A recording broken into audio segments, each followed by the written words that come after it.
ഞാൻ എൻ്റെ 18ാമത്തെ വയസ്സിൽ തന്നെ ലൈസൻസ് എടുക്കണം എന്നായിരുന്നു ആഗ്രഹം.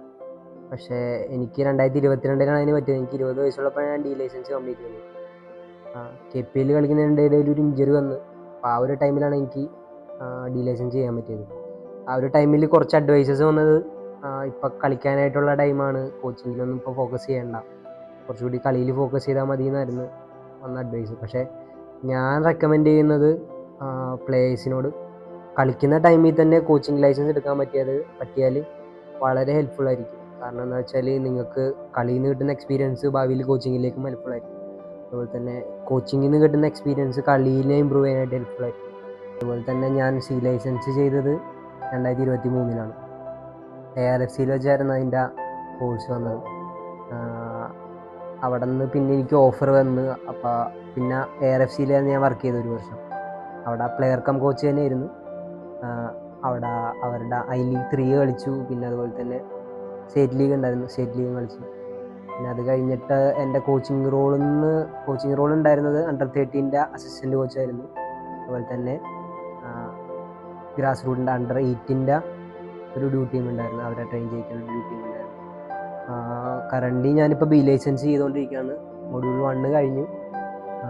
ഇനി മൊഡ്യൂൾ 2 വേണ്ടി വെയിറ്റ് ചെയ്യണം. അതിൻ്റെ ഇടയിലുള്ള പ്രാക്ടീസസും വർക്കൗട്ടൊക്കെ ചെയ്തുകൊണ്ടിരിക്കുകയാണ്. ഇന്ത്യയിലുള്ള കോച്ചുമാർക്ക് ഇടാൻ പറ്റുന്ന ഫസ്റ്റ് സ്റ്റെപ്പ് എന്ന് പറയാനായിട്ട് AFFD ലൈസൻസ് ആണ്. അതിൻ്റെ മിനിമം ക്വാളിഫിക്കേഷൻ പറയണത് 18 years of age ആണ്. വേറെ ക്രൈറ്റീരിയസ് ഒന്നുമില്ല. അതിൽ നിന്നാണ് സ്റ്റാർട്ടിങ്. പിന്നെ എല്ലാം വരുന്നത് AFC ആണ്. AFCC, B, ദെൻ AFCA, പിന്നെ AFC Pro ആണ് ഉള്ളതിൽ വെച്ചിട്ട് ഏറ്റവും ഹയസ്റ്റ് ആയിട്ടുള്ള ലൈസൻസ്. അതായത് KFAയിൽ പോയിട്ട് ആപ്ലിക്കേഷൻ കൊടുക്കുകയാണ് ചെയ്തത്. ഒരു ആപ്ലിക്കേഷൻ ഫോം ഉണ്ട്. ആപ്ലിക്കേഷൻ ഫോമിൻ്റെ റിക്വയർമെൻറ്റ്സ് ഫില്ല് ചെയ്തിട്ട് സബ്മിറ്റ് ചെയ്യുമ്പോഴത്തേക്കും അവരുടെ ഒരു വേക്കൻസി അനുസരിച്ച് അവർ വിളിക്കുന്നതാണ് ചെയ്യുന്നത്. അതിൻ്റെ ഒപ്പം തന്നെ നമുക്ക് AFFൻ്റെ ഒരു സൈറ്റ് ഉണ്ട്. അതിലൊരു കോച്ചിങ് പോർട്ടലിൽ ലോഗിൻ ചെയ്യണം, നമ്മൾ സൈനപ്പ് ചെയ്യണം. അത് കഴിഞ്ഞിട്ടുള്ള AFCC, BA സംഭവങ്ങളൊക്കെ വരുന്നത് അതിൽ ഓപ്ഷൻസ് ആയിട്ടാണ്. നമ്മൾ ഇടയ്ക്ക് അത് റീസെൻ്റ്ലി ചെക്ക് ചെയ്തുകൊണ്ടിരുന്നാൽ അതിൽ അപ്ഡേറ്റ്സും സംഭവങ്ങളൊക്കെ വരും.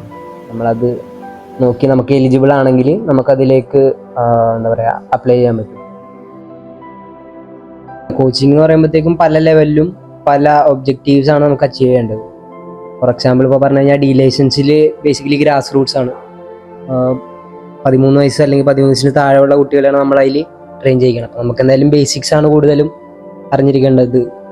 Techniques, mostly techniques, passing techniques, dribbling, അങ്ങനത്തെ കുറേ അധികം ടെക്നിക്സ് ഉണ്ട്. ആ ടെക്നിക്സ് ഒക്കെയാണ് കൂടുതലും മാസ്റ്റർ ചെയ്യേണ്ടത്. പക്ഷേ ലൈസൻസ് അല്ലെങ്കിൽ ലൈസൻസിലേക്ക് വരുമ്പോഴത്തേക്കും കൂടുതലും കുറച്ചുകൂടി ടാക്ടിക്കൽ അവയർനെസ് ആണ് നമുക്ക് വേണ്ടത്. ഒബ്സർവേഷൻ, അതുപോലെ തന്നെ മാനേജ്മെൻറ്റ് സ്കിൽസ് അതിൽ ഇമ്പോർട്ടൻ്റ് ആണ്. പ്ലേയേഴ്സിനെ, അതുപോലെ തന്നെ പാരൻസിനെ എങ്ങനെ മാനേജ് ചെയ്യുന്നു, ഒരു യൂണിറ്റി എങ്ങനെ മാനേജ് ചെയ്യുന്നുള്ള കാര്യങ്ങളും അതിൽ ഭയങ്കരമായിട്ട് ഇമ്പോർട്ടൻ്റ് ആയിട്ടുള്ള കാര്യങ്ങളാണ്. കുറച്ചും കൂടി അഡ്വാൻസ്ഡ് ആയിട്ട് ഇനി എയിലേക്കും സമൂഹങ്ങളിലേക്കും പോകുമ്പോഴത്തേക്കും മോർ ഓവർ ടാക്ടിക്കലാണ് അതിൽ വരുന്നത്. ടാക്ടിക്കൽ, ഒരു ടീം എങ്ങനെ കളിക്കണം. ലൈസൻസിന് അത് 3500 ആണ്. പ്ലസ് ഓർഗനൈസേഷൻ ഫീസും വരും. ഓർഗനൈസേഷൻ ഫീസ് എന്ന് പറയുന്നത് ഡിപ്പെൻസ് ആണ്. ഓരോ ഓർഗനൈസേഷൻ്റെ അക്രഡിറ്റേഷൻ ഒരു റേറ്റിംഗ് ഉണ്ട്, AFF റേറ്റിംഗ്. അതനുസരിച്ച് ഓർഗനൈസേഷൻ ഏതാണെന്നുള്ളത് അനുസരിച്ചിട്ട് എമൗണ്ടും അതിനനുസരിച്ചാണ് വരുന്നത്. പുറത്തുനിന്ന് എവിടെ നിന്നെങ്കിലാണ് ചെയ്യുന്നതെങ്കിൽ, കേരളത്തിന് വെളിയിൽ നിന്നാണെങ്കിൽ നമുക്ക് അങ്ങോട്ടുള്ള ട്രാവലിങ്ങും അതുപോലെ തന്നെ നിങ്ങൾക്ക് വേറെ ഫുഡും അക്കോമഡേഷനും വേറെ വേണ്ടെങ്കിലും അതിൻ്റെയും കൂടി ചിലവും കൂടി അതിൽ ആഡ് ഓൺ ആവും. ലൈസൻസിലേക്ക് പോകുമ്പോഴത്തേക്കും AFC ബേസ്ഡ് ആണ്. അപ്പം അതിൻ്റെ AFF ഫീസ് എന്ന് പറയുന്നത് തന്നെ 13,500 ആണ്. അത് പ്ലസ് ഓർഗനൈസേഷൻ ഫീസും വരുന്നുണ്ട്. ഇപ്പോഴും അത് കേരളത്തിൽ തന്നെ കിട്ടണമെന്നില്ല, പുറത്താണ് അതിന് കൂടുതലും ചാൻസസ് വരുന്നത്. കേരളത്തിൽ അത് എടുക്കാനായിട്ടുള്ള അക്കാഡമീസും കാര്യങ്ങളും കുറവായതുകൊണ്ടാണ് പുറത്ത് വരാനായിട്ട് ചാൻസ് കൂടുതൽ. അപ്പോൾ പുറത്താകുമ്പോഴത്തേക്കും നമുക്ക് ട്രാവലിംഗ് എക്സ്പെൻസ് കൂടും. അതുപോലെ തന്നെ ഫുഡും അക്കോമഡേഷനും പ്രൊവൈഡ് ചെയ്യുന്നില്ലെങ്കിൽ അതും കൂടി കരുതേണ്ട ഒരു ആവശ്യം നമുക്കുണ്ടാവും.